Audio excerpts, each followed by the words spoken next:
Yo, what's up, people? Welcome to Friday Live by BuyTheHood. I'm your host as always. Got my partner in crime, Corey, with me. Corey, what's good, fam? Everything is good, man. Still breathing, still good. Listen, man. We got a special guest. As you call him, Mr. Doing Too Much. We got a special guest in the building. We got the Don't start that. finance rebel. Don't start that. We got, Don't start we that. got Won't be none. Camari with us. Camari, what's going on, bro? What's up, peoples? My apologies for my Oh. 7 p.m.ish. I was otherwise promoting our show tonight. I know you was. I was messing with you. I was messing with him. I said, Kamari on a live right now, man. You get busy on the live, man. IG live, Facebook live, YouTube live. You know what I'm saying? But yeah, man. This episode Friday. We're here every Friday between 7 and 8, and I see people coming in now watching. Please hit the like button, share this on your page. Let's get this conversation going.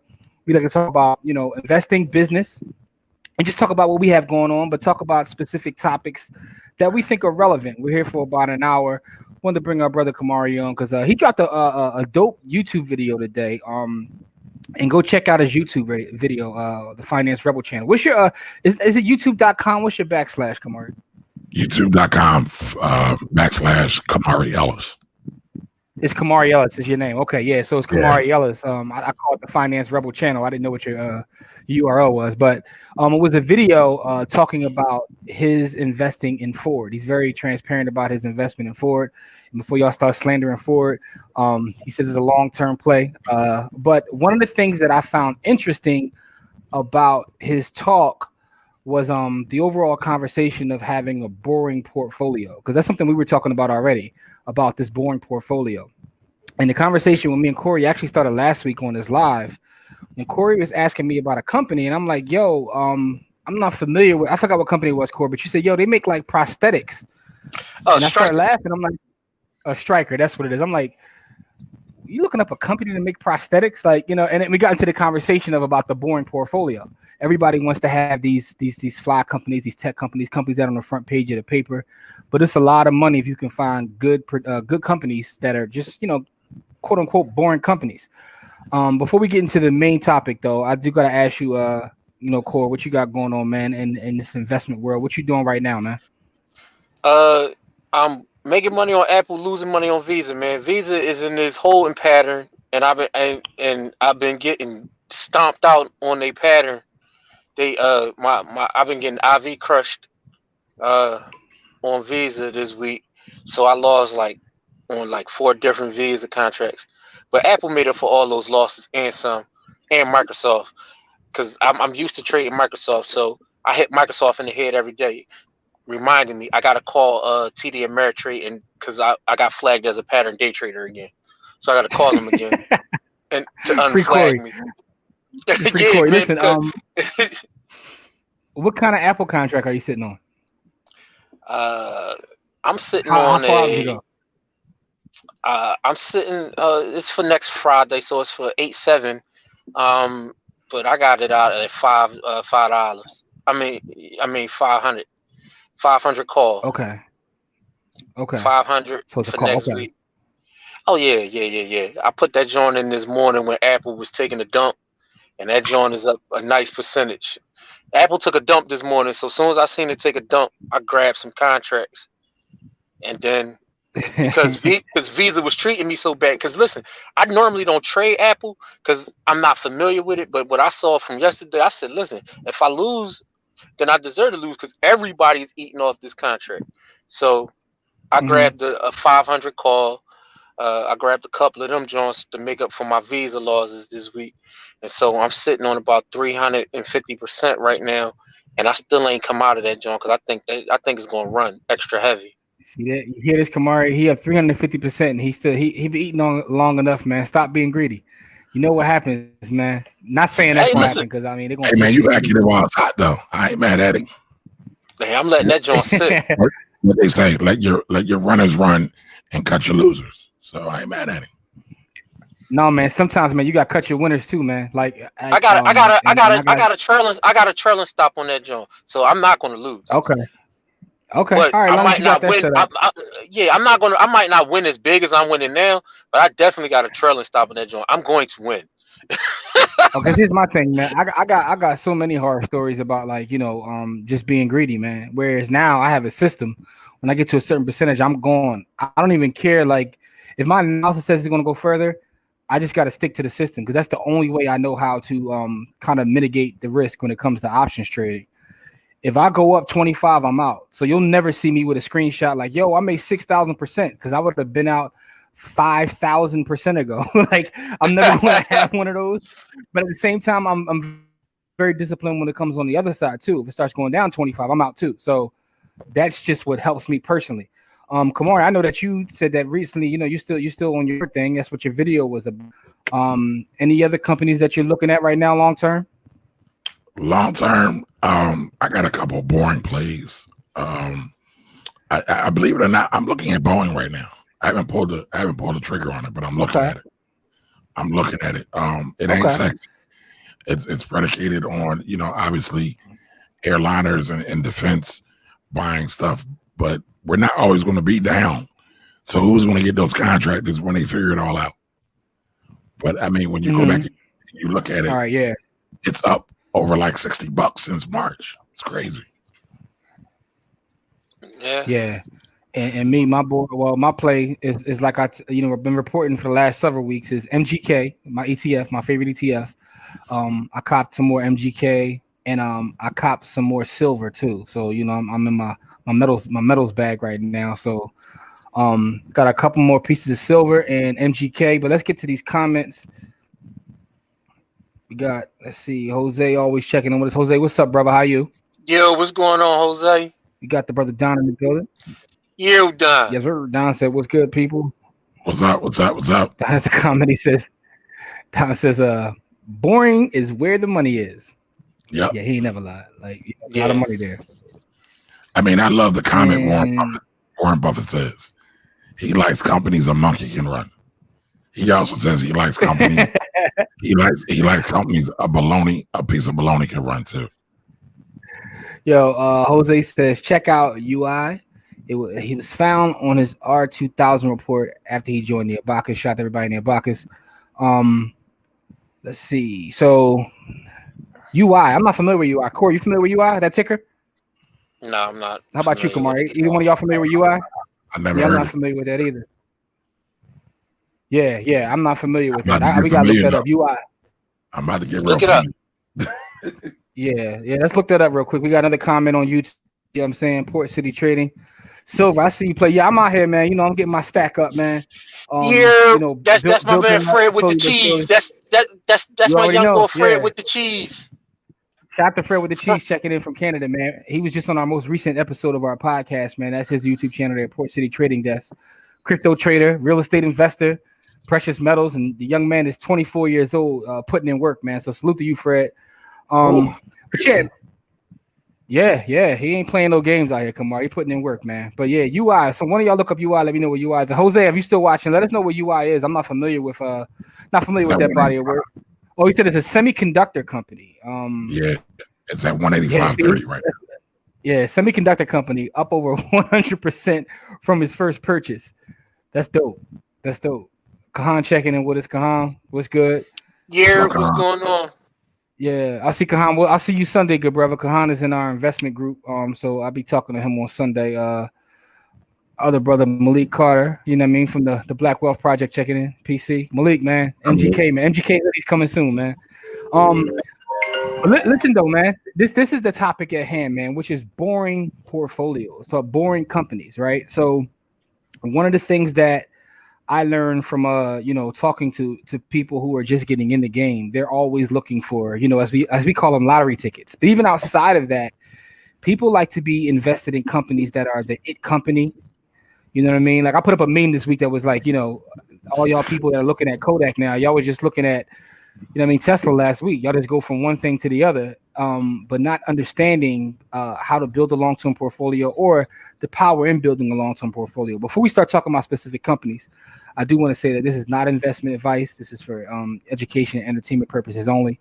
Do not take what we say and go make any investments and try to come back at us. We're talking about our personal experience, just to educate folks. But And I was having a conversation. I see Malik checked in. I was having a conversation with Malik the other day, and I was telling him, I was like, a lot of people ask me questions, and I'll tell them, listen, based upon the habits that you have and things, you should invest in Pepsi.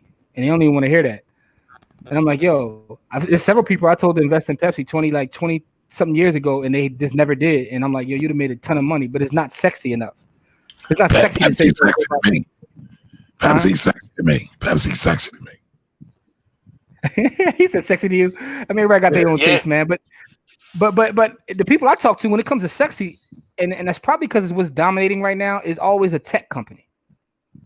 I don't know if that's guys' experience. My experience is we live in a tech world though, so like if you have a lot of tech companies, I wouldn't be mad at you because of the way tech is trending, and it can be sexy and boring at the same time because there's some tech companies that's been doing it right for the last 20, 25 years. And so if I get it. So Microsoft and Apple, to me, those are like, they're tech companies, but they're like hybrid. They've been at this for a long time. Back to my MGK, the two biggest holdings in MGK is Microsoft and Apple. So I'm not saying don't do those companies, but people are really looking at those. They're looking for the Nicholas, right?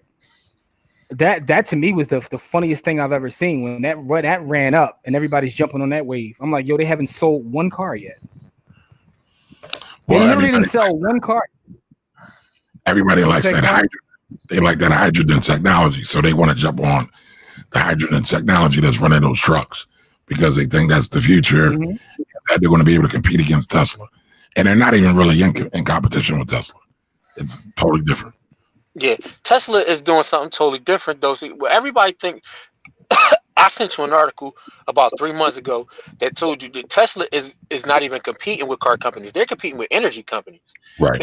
So they're not even in the same sphere. Like everybody thinks Tesla is a car company. Tesla's competing they're competing with energy companies. So they're not even a tech company. I mean, not to say that they're not a tech company, but they sell cars. They're like McDonald's. McDonald's is a real estate company that sells hamburgers, and Tesla is a energy company that sells cars. Yeah, but even when Tesla went public, Tesla already had car sales when it went public, right? When you study this company, like, and I'm just not trying to bash this company, I'm just using them as an example of like the flashy tech company everybody jumps on, as opposed to doing your due diligence and finding something that's not everything had to be boring, but let's talk about the fact that this was like a fad a couple weeks ago. We're on social media every day, so you see when stuff is a fad and everybody's jumping in, and it's the trending topic that everybody wants to invest in. And some people were buying it at 70. How y'all feel right now? But that's either here nor there. They haven't sold one car yet.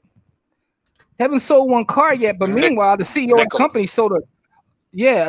company sold a shit ton of shares to go buy him a crib. He cashed out a little bit. So, but I mean, that's a whole other story. But my point is that's just an example of what I'm talking about. Camari, in your experience in being a financial strategist and talking to people, how often do you deal with this what's called a shiny suit syndrome, or the people wanting to shiny object? Yeah, the shiny object. That's what your little call it, the shiny object thing. How often do you deal with that? Every day. I mean, y'all see the hate I get. Listen, Corey's a part of the hate I used to get, right? We battle over Bitcoin all the time. Right? He loved giving me the business. That's my guy, though. But, I think me and Corey originally connected probably around the height of Bitcoin. And I was telling folks not to buy Bitcoin when it was at like 15 grand. I was like, it's classic bubble. Not that Bitcoin's bad, but the pricing's bad. Matter of fact, Malik Carter's in the house, right? He called me a Bitcoin hater. Like, I don't forget stuff. I'm like an elephant.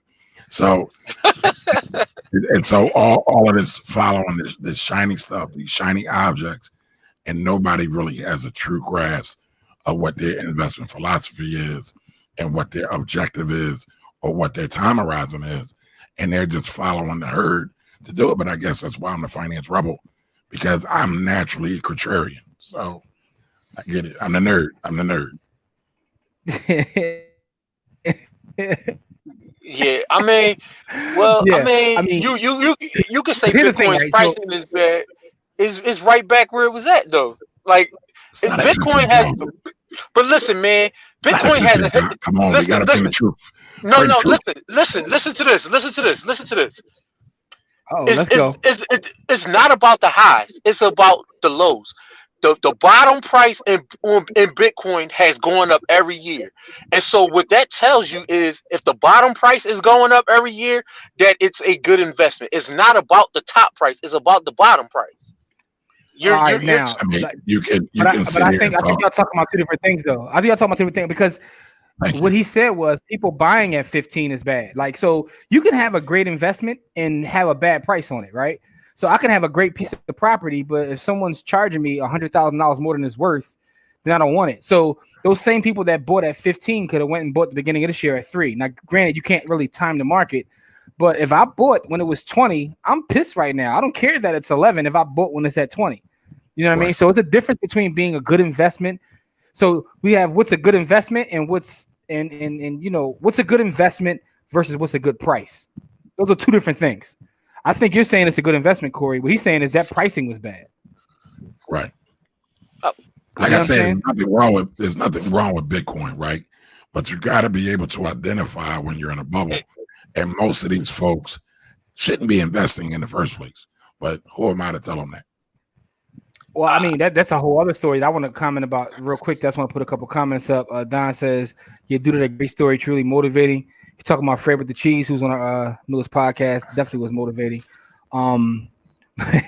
Comment from Malik, natural contrarian, aka the bad guy. You all point your fingers at me and say that's the bad guy.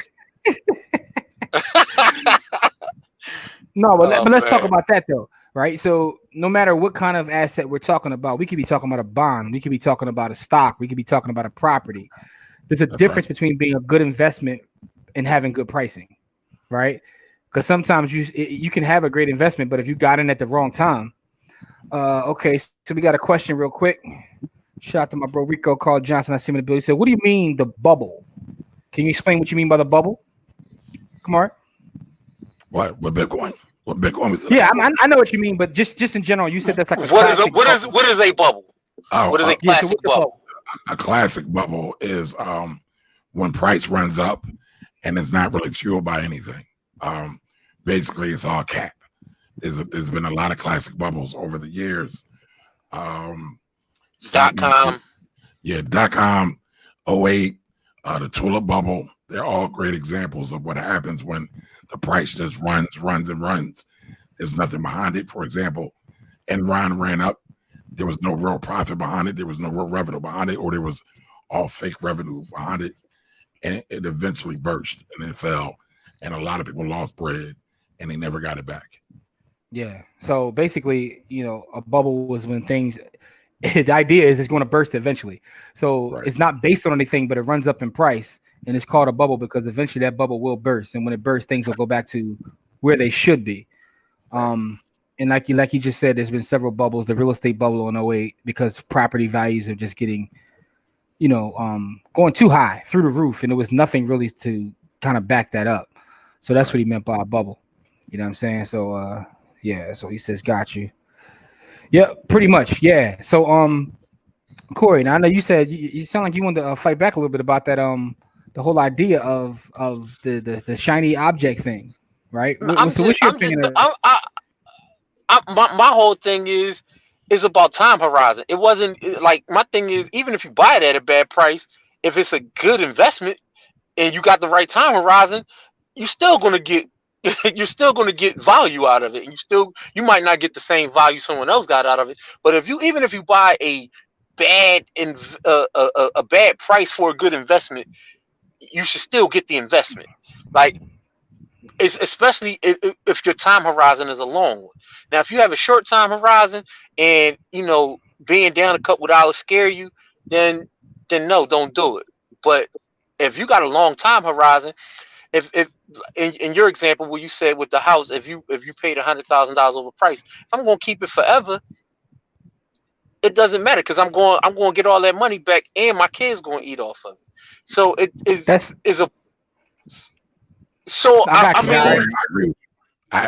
agree with that to a certain extent, but here's the thing about the real estate market, and then the fact that it is an actual market.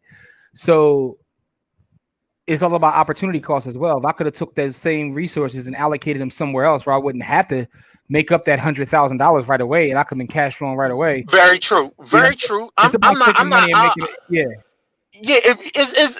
Yeah, there's a lot of different factors in there, but but like I'm saying, on a long, it's about your time horizon. If you're a short-term investor, then you got to get the right price, always. But it's just like when you dollar cost average. Sometimes you're going to buy an asset, like if you're buying stuff like Apple. If you've been buying Apple at dollar cost average for the last 3 years, it was 150 2 years ago.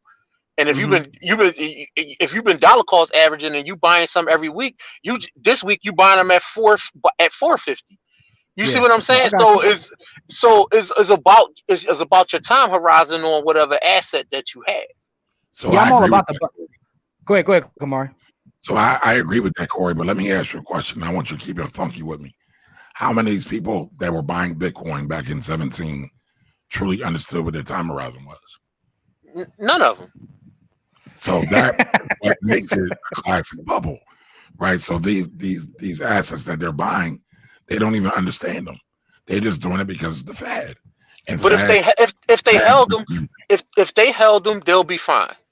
But here's the thing: you said if they held them, and that is true, right? So like right now, stock market's at an all-time high, and we know the stock market usually continues to rise over time, right? However, most of these people are going to fall out the next time we have a bubble, the next time we have a crash, just like they did in March. And the market's already back up. We might have another bubble or crash later on this year. We don't know. There's a lot going on.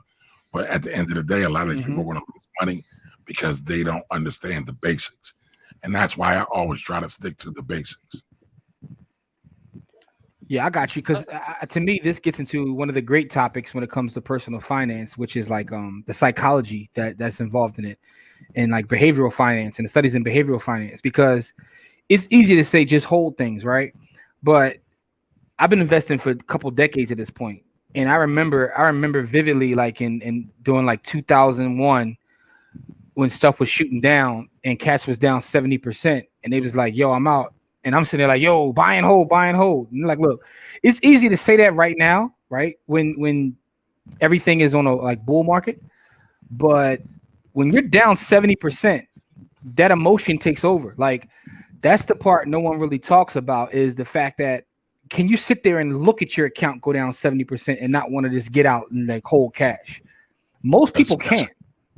Especially when they invested with cash they had no business investing with in the first place.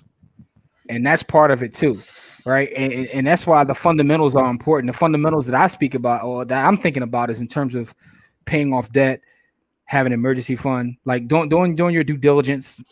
I think 90% of people probably should be in either like index funds or ETFs. That's my personal opinion. Because if you're not willing to do your research or whatever, then you probably shouldn't even be in individual stocks anyway.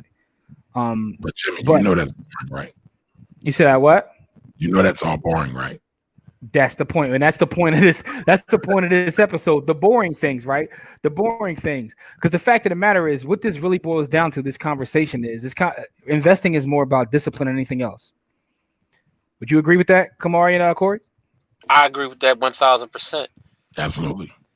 How about you, Camari? All right. So now, if you're disciplined and you literally just buy a 3-fund portfolio that we always like to talk about, and just consistently put in there, you'll be up. Now, if you're willing to do the work that it takes to get a better return, then you should do that. But everybody does that. But the point is, you have to understand how investing is also an emotional thing, especially when you talk about stuff that Corey was talking about earlier with his trading. When you're trading, that's all emotional, in my opinion. You know what I'm saying? You got a comment from Don, is that some people want to get on Bitcoin without having a solid stock bond portfolio. Cryptocurrency, in his opinion, should be a part of our portfolio, but a percentage. I would agree. He's saying you should have everything else. It all depends on where your knowledge base starts. Some people, like young people I know who got started in investing, they got started in crypto, which brought them to the equity markets. I know a lot of people who wasn't invested in the equity markets at all, and Bitcoin actually brought them to the equity markets because they seen what an investment can do and how it can help you grow. So it all depends on where you it's a lot start of people. It's and a where lot your of people knowledge like that. base starts. I know a lot of young people. You know what I mean? I know a lot of, How about this comment? especially young folks. Sometimes it's a bubble for me, but not for you. Yeah. See. That goes Here's back a good comment right here from Jose. to So I tell people that you don't lose money when you're holding and it's down. You lose the value. You lose money when you sell when it's down. It's a great point.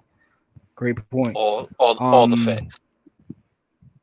Yeah, Everett says, I felt that my Bitcoin dropped to 600 from a few thousand. Now it's let me see. Now it's above. Now it's 5K. Okay, so he's up again. He saw a drop. But Everett said you had the wherewithal just to hold. Some people don't have that and they panic, and that goes across asset classes too. Real estate, stocks, the whole nine. Again, I like to buy things and never sell them. I don't want to ever sell anything. And sometimes people say, well, you ain't never gonna be able to cash out. I don't care, because a lot of my assets are cash flowing anyway. So, but that's a whole different conversation. But back to the topic at hand, Core. We talked about the whole idea of a boring portfolio. Give me some idea of some of the boring holdings that you have or that you want to have, Core. So I mean, I had VU, but I traded VU out for some other stuff. So I have Microsoft. So I went and bought the individual companies because I didn't like how VU was weighted. So I went out and bought some of the individual companies instead of the actual whole S&P 500, because a lot of those companies in there, I don't know, because the S&P 500 is by revenue and not by, a lot of things. I was like, I just don't like the way it's weighted. So I grabbed a few companies. So I got Microsoft, I got some Apple, and then I have Visa, I got MasterCard. I have AMD, which is a computer chip company. That might feel and sound sexy, but I mean, whatever. I think it's kind of boring because, I mean, we living in a technological age, and so, whatever. So on the medical side, I got Johnson and Johnson. I got some utility stocks in there because people always gonna need utilities. You know what I mean? So instead of just taking the whole S&P 500, I just put it in a quick little portfolio that I made myself. Kind of made my own kind of index, and then I just dump money in that index. Okay, so I got about 30 companies in there. All right, so for those watching, make sure you leave a comment and tell us what's some of the boring holdings that you have. What are some of the boring investments that you have? I'm gonna get to you in a second, Camari. I'm gonna get to you. I gotta start calming me laugh. I'm gonna get to you in a second, Camari. But the one thing I do want to say is that's beautiful about VU. I don't have VU. I have VFIEX, which is the index fund equivalent. But that index fund equivalent, it holds everything. I have a huge ton in there. What I like about that is the fact that it is self-cleansing. So things will fall out and come in, and I don't have to actually worry about it. I don't have to even look at it. And I'm consistent, and I say this pretty much in every show we have. We just did the Black Wealth Project, and I put it, my 3 biggest holdings in individual companies. My number 1 holding overall is Coca-Cola by far. Then it's Johnson & Johnson. Then it's Disney. And then I have MGK. Everybody knows I'm Team MGK. I mentioned it probably 5 times on the show. So that's some of my most boring holdings are Coca-Cola, Johnson & Johnson. No one really talks about them, but those things just keep kicking. Coca-Cola's done me so well over these several years, but let's get to some of these comments before I let you go, Camari. Johnson & Johnson, Colgate, MCD, that's McDonald's, Procter & Gamble, Kimberly-Clark, Lowe's, Waste Management. Yeah. I mean, yeah. That's all of those are boring, and all of those will get you paid forever. They all get money. That sounds dope, Don. Salute to you, Don. That's a dope little thing right there. A comment from Port City Trading Desk. You can now get loans via smart contracts, right? With no middleman needed. You can now collect interest on your assets without the need of having a bank. DeFi is the future, in his opinion. Yeah, it's a lot more. Listen, the thing I like about that space, and we were having a conversation offline, I think it was after the show on Sunday. I was saying that it's so much investment going into that space. And when I talk to people who are investing at the VC level, everything is blockchain or AI. All the money is going in there. So, Yep. you know, I was laughing at this comment from Kahan. You know, our real estate panic lost us properties in Brewerytown and Strawberry Mansion. Those were good long-term assets. Yes, they were. Yes, they were. So, you know, I can verify that. Let's see. Most boring company holds is Costco. Costco's a good company, though. Yeah. Good company. And it ain't going nowhere. Everett said he's holding Apple right now. So I know you were pretty happy with the news over the last couple of days, right? Right. And by the way, on our page is a good article by Courtney, the Ivy Investor, where she breaks down what exactly that means, that whole idea of the stock split and what it means for you as an investor. So if you don't, you know, go check out that. So some new to stock investing. I have General Electric, MGM Resorts, Nike, Canopy Growth, and AT&T. Nike's one of those companies that should be right. It's not bad. Yeah, I mean, you did a good job. You just got into the, you know, yeah, but reach out to the space. Yeah, reach out to us. Yeah, that's not bad. That's not bad. You put something together. And Everett hit us with this one too. Microsoft and Netflix. Microsoft, man. Microsoft is one of the best companies in the world. That's my favorite company. News broke today that they're talking about buying TikTok. Yeah. Which would be interesting to see how that plays out. The American version. So you gotta think about it though. So Trump is banning the full version, and then they're gonna reset up TikTok under the same name with an American version where it doesn't transfer the information from the people to the. If you remember, that's how originally was set up. That's how originally was set up. It was a company called Musical.ly, which was already an American company, and the Chinese company bought Musical.ly and bought it under their umbrella to make one company. So they're kind of going backwards, but you know, from a security standpoint, they say that's what it is. This is like Jose getting money. I'm gonna tell you how we know Jose getting money. Then I'm gonna get back to you, Kamari, about your boring. Because I'm looking at these companies. I'm not. That's how you know Jose get money. Jose get money because he don't even tell the company. He come with the tickers: PM, KSB, UI, VLO, HON, UNP. Jose, man, can I hold something, man? Because you're getting too much money. You come here talking like that. Yeah, he's shining, but you know he got that. All of those is good companies. I don't know about the UI being a good company. It's probably he made 100% on already. It might be a great company. I just haven't put no time and effort, energy into studying it. But I know the rest of those companies are great. Okay, so, you want to break down what they are, Cor? If you Philip Morris, Kimberly Clark, Velo is a tech joint, Honeywell, and this is UNP. I think that's the. Oh no, I was thinking about UNH. That's United Health. I don't know what UNP. I thought that was United Health. Oh yeah, you got a bunch of them. Yeah, UNP is United Pacific. Okay, got you. Yeah. Jose getting that bread out here. Here we go. Cali, Born Stocks, and Nokia, Ford, GE, and Plug. You must have been talking to Corey a lot, man. That Plug. Hey, man. Listen, man. I like their business model. Oh, Don says that, listen, if your kids are on TikTok, get them off it. We get the intel briefs about that company. Military intel gives you some in-depth knowledge. Don, don't tell me that. We got like 12,000 followers on TikTok. check out BuyTheHood on TikTok, man. We popping over there. But Kamari, man, we already know Ford is your boring company, which kind of prompted this conversation, man. If you're willing to give us any of your other long-term holdings, what else do you consider boring?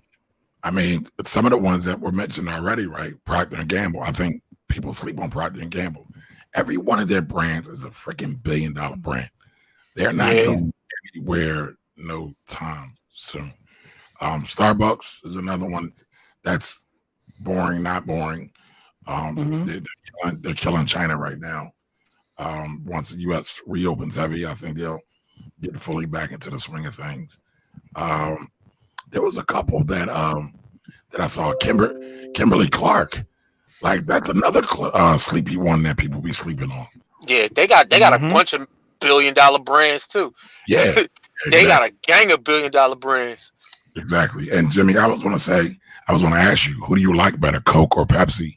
Because you own a bunch of Coke, But Pepsi, to me, I think might be the better long-term play. What do you think? Well, see, I think that as a company, I like what Pepsi did in terms of diversifying with the whole Frito-Lay thing. I do like that. Coca-Cola just has like so much market domination, and I told the story several times about why I became a Coke investor. It was the first stock I've ever bought back in like the 90s. It was like 96 I bought my first stock, and the first one I ever bought was Coca-Cola, and it was only because of brand recognition. I was new to investing, didn't know what I was doing, but I know Coca-Cola because it's got commercials on, it's everywhere I go. So I bought Coca-Cola, and I've been buying it since. In terms of that long-term play, it's interesting because Coke is so much bigger on the beverage side, but Pepsi as a company with that, the way they diversified is amazing. So it's hard for me to say, but I know I'm never selling my Coca-Cola, man. And that brings me to a question I want to ask you guys. And before I do, Callie says that she's been on the plug. She was on it before you. She got in around $5. Salute to you. Then you wasn't in before me. If you got it at $5, you were late. Listen, man, give Callie her props. Callie be out here studying. I know she studies, so give her props for studying. But here's what I want to ask you guys, right? And I want to ask you guys watching too, those in the comments. I want you guys to answer this. If I told you today that you had to pick 5 companies and you couldn't invest in another company after that, you just had to pick 5 right now on July 31st, 2020, you have to pick 5 companies and ride them out forever. Right, and this is off the top of the dome. You have to put too much thought into it. What 5 companies do you think that you would pick right away? And Corey, I'm going to start with you. And for those watching, listening, put it in the comments. What 5 companies do you think that you would have to ride out with forever? And so it's on you, Corey. Number 1 company would be Microsoft. I think they're the most. And no cheating. No, hold on, real quick. No cheating. No picking no ETFs either, man. No cheating. Just individual companies. You got to pick 5. Microsoft would be my first company. I think they're the most agile company in the world. I think they move at their own pace, but they always pick the right thing, and then they build brands. So Microsoft would be my number 1 pick. At the Microsoft, it would probably be Procter and Gamble, like all the billion-dollar brands. I'll say Apple. I don't like their exposure to China, and I don't like their dependence on the iPhone. I just think technology is moving too fast, so they come in at number 3 instead of number 1 because I got some misgivings about some of their products. 4, man, this is tough. Just 5. Very tough. Just 5. Darn. Oh man. Come on, man. You on the clock, man. All right. Then I'm gonna have to go with Coke because I think they have the staying power, and I'll go with Verizon because I like them in that space. So if I had to, I'll go with Verizon in the communication space because I think they have the right kind of stuff going on in that communication space. Okay, so that's your 5. Your 5 are Microsoft. I know you said Microsoft, Apple, Verizon, Coca-Cola, and Procter and Gamble. Procter and Gamble. Okay, cool. Kamari, what would your 5 be? Remember, you can't pick anything after this. What's your 5? Yo, like this is so hard. This is crazy. Yeah, it's 10,000 billion companies out there that I would pick. So I'm going with P&G, Procter and Gamble. Mm-hmm. I'm going with Apple, great management team. They know how to continue to innovate. I'm going with Amazon, even though they got terrible business practices for their partnership program. I got AT&T versus Verizon now. I think they're a little bit more agile. And I'm stumped at a 5th. So at a 5th, at the 5th one, I'm going to pick, and no ETFs, right? No ETFs. Stop trying to cheat, man. Dang, man. I'm going to go with Ford? No, I'm not going with Ford. Dang, you know what? I was about to pick an ETF. I can't do it. Can I get an exception? No exception, man. 5 individual. See, this is difficult. People in the chat have already answered, man. Come on, man. I'm gonna go with Home Depot. Home Depot. All right. That's not bad. It's not bad. All right, so let's just show a couple people watching. Jose says Apple, Microsoft, Coca-Cola, Nike, and Facebook. All right, let's see. Microsoft, Apple, Amazon, GE, and a cannabis company. He says, give him a cannabis company. Yeah, just pick one. A cannabis company. I was going to say MJ, right? Because that way you'll win regardless. Yeah, that's the ETF. All right, so Amazon, Apple, Microsoft, Google, and J&J. That's another good one. Oh, Google. I forgot about them. All right, so I'll give mine real fast. Microsoft, Apple. You guys already named the reasons why. That's an easy one for me. I will go Johnson & Johnson, Procter & Gamble, and my last one, honestly, will probably be Facebook. And the reason I say that is because I understand the power of data. Data is the new oil, and the way they get their data and the kind of data they get.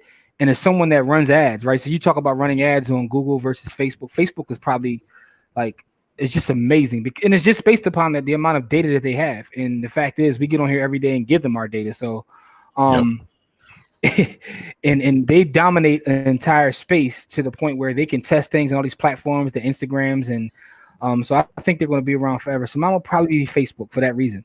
But and he says that fifth company, he said, is make his canopy growth. If you want to talk about information, nobody gets more information from people than Google does. That's right. No, I agree with you. But the quality of information, though, to me, is different in Facebook. Like, to me, Facebook is just different, and they dominate the space. Now, I can't go wrong with Google either. I'm not going to argue Google because, I mean, they're Google, for Christ's sakes. But Facebook is just an interesting case study to me, and the amount of data, but also the quality of data, right? People search all kinds of stuff, right? And you can use AI or what have you to put together a profile of me based upon my searches, my emails. But what we talk about on Facebook, the stuff that we like, the people we're connected to, just the quality of data is interesting. And as someone who's used both platforms to run ads, I've never had more success running an ad on any site than Facebook, because I can target to the point where I can, like, pick. I'm not going to say anything. I don't want to, go crazy and get anyone pissed at me. But Facebook, in terms of their targeting, is unlike anything I've ever seen. It's almost amazing that he's able to build this treasure trove of data the way he has. But I would say I think Amazon has a great level of data as well, and they also have the greatest level of cloud storage out of all the big companies as well. So they have buyer trend analysis. While Facebook has some buyer trend analysis, that's all Apple. I mean, that's all Amazon has. And to me, you could almost say that's a bit more valuable to a certain degree. You could argue it. But Google has all of this stuff, though. Because I agree with you. Because everything you do on Facebook ends up on Google, and so everything that you do on Amazon does too. Like, they got all the data. Like, Google got all the data. I don't think anybody's wrong. You can argue any of them, but I was just giving my perspective in the quality of data, right? So it's one thing to have all the data, but it's one thing to have when you could target the way that when you could target that way, it's just very impressive to me. And they have things like WhatsApp and Instagram that have cult-like followings that people listen. You see people all the time. I'm getting on Facebook and I'm going to IG. I'm like, what are you really doing? Well, it's funny, right? They're literally addictive. People are addicted to IG. Like, it's an addiction. They're addicted to all of them, but it's funny. One of my buddies said, I'm tired of these Facebook streets, right? And he put it on IG, and I said, well, you do realize you're still on Facebook. And I don't even think people realize that. No, they don't. Right? It's like the guy who got mad at Cap, and he said he went and burnt all his Nikes, and he was on Twitter. He said, I'm about to buy all this Converse now. I'm like, well, buddy. But no, I think it's not a wrong answer, for you can say any of those. But I think Amazon, and maybe I should have picked them as the fifth company, because outside of just the data, Amazon, they invest a lot in the future. Not that the rest of the companies don't, but the way they're able to use their resources, they don't pay a dividend, obviously, but the way they're able to take capital and expand and be in all these spaces, and just like the way I saw an interview where Bezos said that he has like a good quarter, and someone will congratulate him on a quarter, and he's like, I'm not even thinking about that. I'm in a quarter 4. I'm thinking about the quarter 4 years from now, so I don't even take any, like, any sort of happiness and having a good quarter in 2020 when I'm focused on 2024. I sent you an article the other day about Google's investments, man. I understand they right at the front of the line too, man. Like they tough, man. And you know what? You know who I forgot? Berkshire Hathaway is also another good company as far as being at the forefront of stuff. But I'm worried about them. That's like having the ETF. But go ahead. Though. Yeah, but no, I'm just saying, like, I'm worried about them because the boy 90 years old. Like, he the steward. I'm kind of worried about them because of his age. Him and Unger. I think Unger 96. So like, I mean, they've already named their successors and all that. But I mean, only time will tell. But I'm just a little bit worried about them because of that. No, I get that. So, Jose also said he has some companies that he picked for his kids. I'm gonna put that out there: Amazon, McDonald's, Uber, Google, and Lyft. And for his son, Ford. Okay, we got a Ford in the building. Tesla, Starbucks. A couple Fords. I see the daughter. I see the son like cars. He got Ford, Tesla, and Lyft in there. He like cars. Okay, yeah. So I thought that was interesting to see how you guys had to struggle to pick those 5 companies because it is difficult because, it's so many great companies to choose from. And then we all know that some of these big boys that's at the top are going to fall. The question is not the question of if, it's a question of when. And so, you can't even think about some of the up and comers that are coming around. Yeah, absolutely. So I think that was an interesting thing to do, to go through those 5 companies. If anybody who watches in the future, make sure that you leave in the comments, what are 5 companies that you had, if you only had to pick 5, and again, no cheating, no ETFs. I think that's an interesting question to ask. Listen, Jimmy, we going to change the culture. Who in your top 5? Yeah, how about that? Who's in your top 5? We ain't talking about MCs no more. We talking about companies. I like that. Kamari. Who your top 5? We could do that.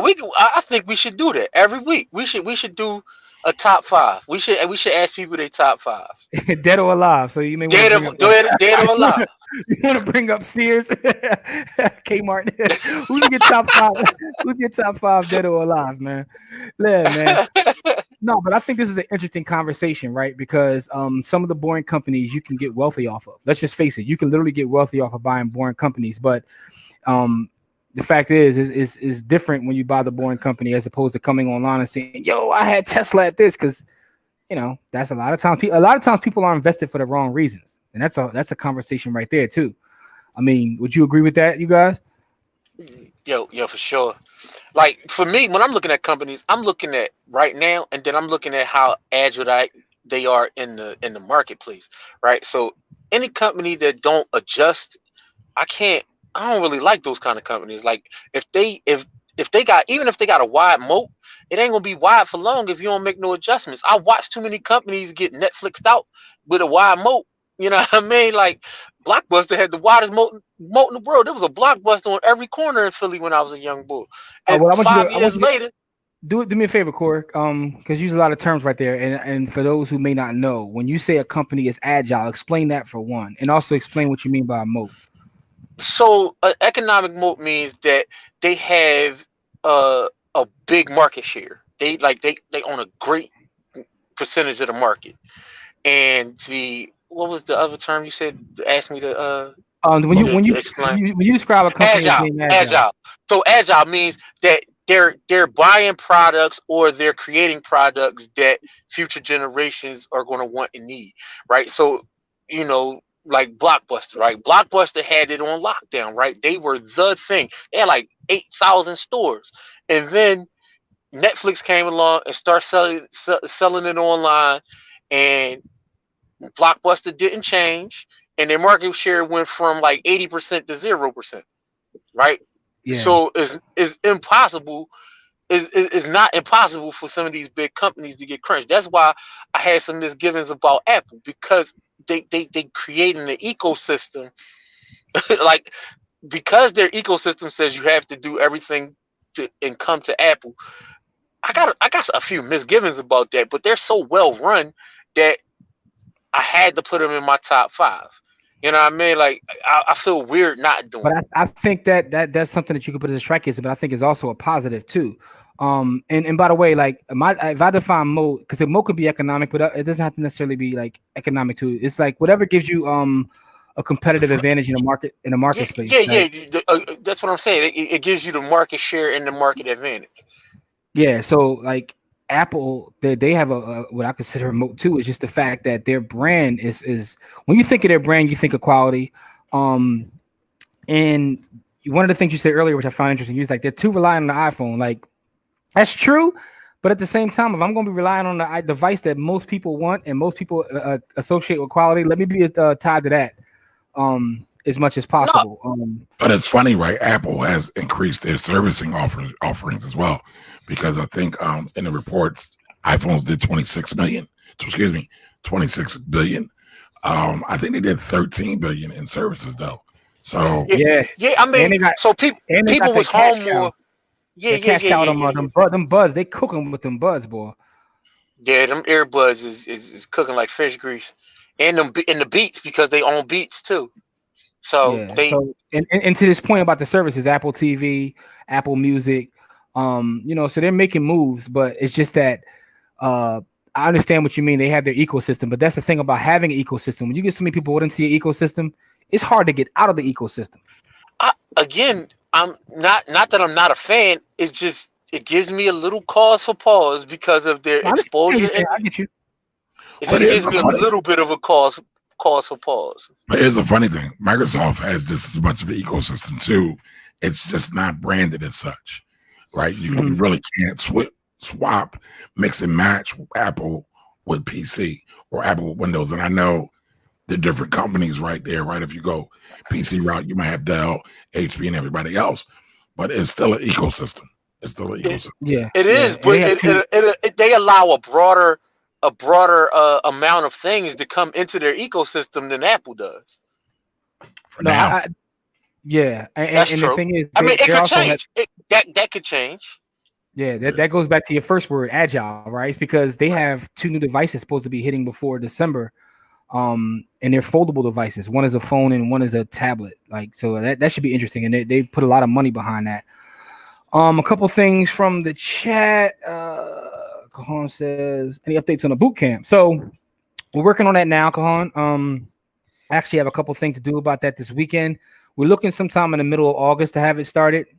It's going to be all online. So this will be a test for us because we've never done it online. We usually do it in person. But we're working out the different ways we're going to roll this out. So the next couple of weeks, you'll definitely hear about it. Another comment here says, what would be the wrong reason? That's a great question. So he's talking about when I said sometimes people invest for the wrong reasons. What I meant by that is I see a lot of people who get into the space because it's trendy to do, for one, and they're looking for lottery tickets. So they come into the space and they're literally just gambling. They're not doing any research on the companies. They're not putting any thought into it. They're just trying to put some money in and turn it over real fast. And I'm like, you better off going to DraftKings. Just go bet on the sport then, because, you will lose your money if you don't understand how to do research. You know what I mean? So that's what I meant by that when I said for the wrong reasons. And I see that a lot. Some people may believe that nobody does that, but go talk to your friends and family. A lot of people do that. Man, go to one of those stock option Facebook groups. Those stock options Facebook groups be the worst. Yo, Kahan, I hope you still watching, Kahan. You put me in a group, yo. That's the most insane thing I've ever seen. Like, yo, I forgot the name of the group. I can't even think of it, but it was a stock group that you added me to, and I'm sitting there just reading it, and it's like, yo, I'm about to put that's my comedy relief. I'm about to put 30,000 on the stock that was like 2 cents. I'm like, dude, add me to that, Jimmy. Add me to that. Yo, yeah, that joint is comedy relief. You don't want to go in there, man. It's gonna give you an aneurysm now. You don't want to go in there, man. Like, add me to that. It's great content. Yeah, it was amazing. Like, and it was like had screenshots. Some of the companies they be putting in there, but like, man, what the fuck are y'all doing? Oh, sis had screenshots and she dropped the 30 grand bag on something that was like so like, I'm like, what are you doing? And then she lost it all and came back the next day and was like, yo, I gotta get back. You know what I mean? I got another 10 racks. Where should I put it? I'm like, dude, you out here like, yeah, like that's not investing what you doing, dog. Yeah, that's not investment at all. Football. Yeah. She rolling the dice. Like she living in Macau somewhere. Like she can't be. Yeah. No, M1 group. It's not an M1 group. No, it's not an M1 M1 group. I'm in is pretty good. It's not an M1 No, group. It's I forgot the name of the group. Kahan, you might know the name of the group because you put me in the group, dog. It was some stock something or another.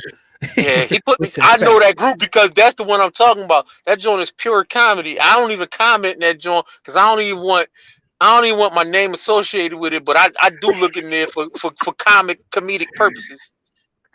It's a subreddit like that too. It's I forgot what it's called. It's they call it like it's Wall Street Bets. That's what it's called. The subreddit is called Wall Street Bets. Just based on the title alone, you already know what they talking about. And they go crazy. Like you see them drop like, yo, I'm about to put 100,000 on this.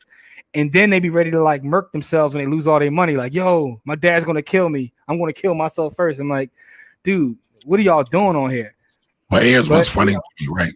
Here's what's funny, right? Wealth. But what's funny about those groups, though, a lot of those groups get used in pump and dump schemes with penny stocks. That's why I tell all beginning investors to avoid penny stocks at all costs. Because there's somebody on the other side probably giving them advice. Yeah. He said, Kahan checked. He said, that's the day trading group. It's called something day trading, I guess. He said, I'm also in the Robinhood group too. They be funny, but it's some good folk in there that get valid info. I mean, it probably is, but they get drowned out by all the craziness. I feel like weird. You know what's funny though? I mean, I look at those groups, but I never really want to take anybody's information. I mean, I can look at it as an idea to go take it, but I'm never taking anybody's word on it. I'm going to double check, dot my I's and cross my T's. That's a great point, because what I tell people is don't even take my word for it. Anything that we say, make sure you go do your own research, which is why we don't give picks out. We try to teach people how to do research, because you shouldn't take anybody's word for it like that. Right. You know what I'm saying? Like, you know, I don't really give picks out. And you know, like I'm in the metal space, right? So now that I'm in the metal space, I'm in the different like groups and you know, consuming content about precious metals. And I saw something the other day where someone told somebody like, "Yo, you need to go all metal," and the boy like emptied out a 6-figure 401k, and I'm like, dude. But you know, that's what happens. People literally take advice on the internet from people that they've never met before. And I think I told that story one time on y'all's podcast, about a hood podcast, right? I said I had a guy who was a potential client. He dumped about 500,000 out of his 401k or his previous 401k, and he brought all gold. And this was when gold was previously at 1900, 1800, a couple years back before the hike. Gold's at a new height now, but last time. To Corey's point, if he would have held, he'd be up right now. He'd be up slightly. Just got to hold. Yo, hold on for dear life, man. Listen, I want to hold everything. He was ready. He was sick when he saw that gold fall. Yeah. That's the thing, though. When you have like a huge lump sum like that on anything, when it falls. Like, you know, because it's all about percentages. I've had huge stacks fall, dog, and it's sick to watch. But yeah, man. We can get out of here in a couple minutes, man. Camari, how can the good folks find you and everything you got going on, man? Like, what's the best way for the folks to get in contact with you? The best way for folks to get in contact with me is to just text me, 484-278-1357. You can find me on all social platforms as either Camari Ellis or the Finance Rebel. He on his Mike Jones, John. He's put his whole phone number out there. Mike Jones. So, Corey, man, you got any last words? Who we got here, good brother? DYOR. Do your own research. Yeah, absolutely. What I would say is this, though. And the last comment I'm going to show at the night is Kahan, who said he got his Qualcomm play out of that group, but he had to do a little research. Kamari, I'm gonna definitely add you to the group as soon as we get off here, man, so you can get some laughs because they be drawing. But anyway, man, I might be in there. Yeah, you might be in there. Let me find out. But listen, man, everybody who checked in, man, make sure you share this on your page so your folks can see it and tune in with us. We'll be back next Friday on our Friday live from 7 to 8. Talking about whatever topic we have and what's going on during the course of the week. You know what I mean? But we appreciate the support as always.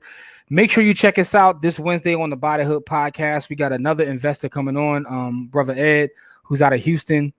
He owns over 200 and some odd doors in the real estate game, and he's killing it. As a matter of fact, he owns one building that got 144 units, and he tells his story about how he acquired so much property, and he's also in the crypto and the stock, and he's diversified. He's well diversified in a lot of asset classes, but he'll be on Wednesday. Make sure you check that out, the Buy the Hood podcast.